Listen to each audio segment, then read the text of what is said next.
Вас приветствует N-Artist. Работа продолжается.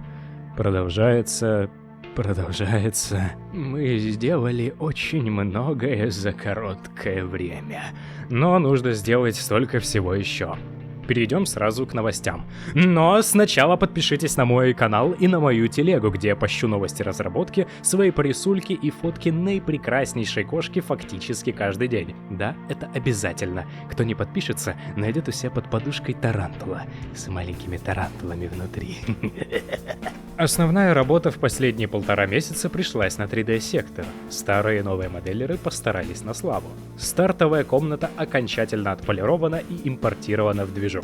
Завершены межкомнатные двери, а также сделана роскошная, насыщенная нераскрытым лором, золоченая, прекрасная, тоже дверь. Но на сей раз уже между уровнями. Именно проходя через нее, главная героиня сможет путешествовать через хаотичный внутренний мир Зензохта, погружаясь все глубже и глубже в безумие его наполняющее. Классные анимации шестерней прилагаются. Была сконструирована огромная куча ассетов, ради которых я ранее и нанимал новых 3D-шников. У нас есть столы, стулья, шкафы, медицинские инструменты, всяческая макулатура, щитовые коробки, различная электроника и много-много трубок.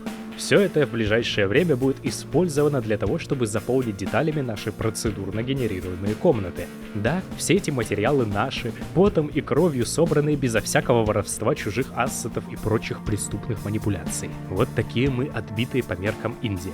Где-то 80% необходимых для демки ассетов уже готово, и скоро мы сможем перейти к следующему необходимому этапу. Изготовлены оставшиеся модели для NPC, а именно Тау и Эпсилон. Риггинг, текстуры, все это тоже готово, соответственно, останется только добавить им некоторые анимации и затем уже искусственный интеллект. Теперь есть бутылка с пивом. Ага, когда-нибудь мы все же выполним наше обещание и реализуем его распитие и метание.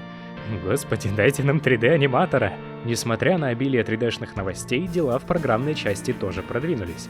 Компьютер со Свайзеком фактически готов. В Pong уже можно играть. Диалоги и функции на 2 языках работают. Остается только еще лора туда вкинуть, который игрок будет собирать со всякими записками. Только его написать надо.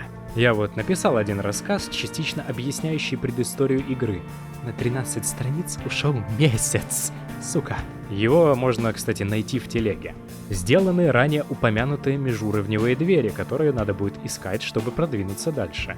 У них там свой навороченный алгоритм спауна, куча всяких фейл-сейфов, чтобы они сгенерировались и были доступны, но это еще надо тестить и дорабатывать. Предприняты первые шаги по написанию искусственного интеллекта NPC и их навигации в пространстве. Это станет основой для будущих более сложных взаимодействий. Также делается процедурная анимация ходьбы для мутировавшей мыши, чтобы та пугала всех вокруг перебиранием своих лапок, бегала по полам, стенам и потолкам.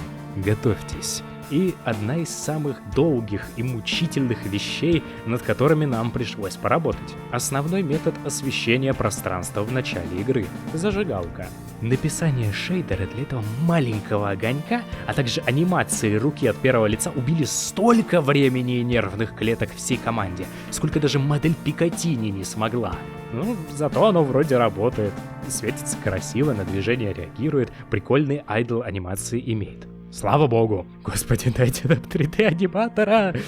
На этом вроде все. Пожалуйста, кто-нибудь найдите 3D-аниматора! Из всех 3D-шников, что я видел с анимациями, умеют нормально работать 1,5 человека. В итоге вещи, которые могли бы быть сделаны за пару дней, растягиваются на месяц из-за того, что неподготовленные люди пытаются сделать что-то самостоятельно.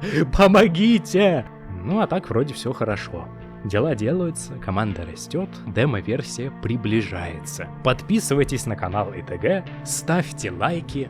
Увидимся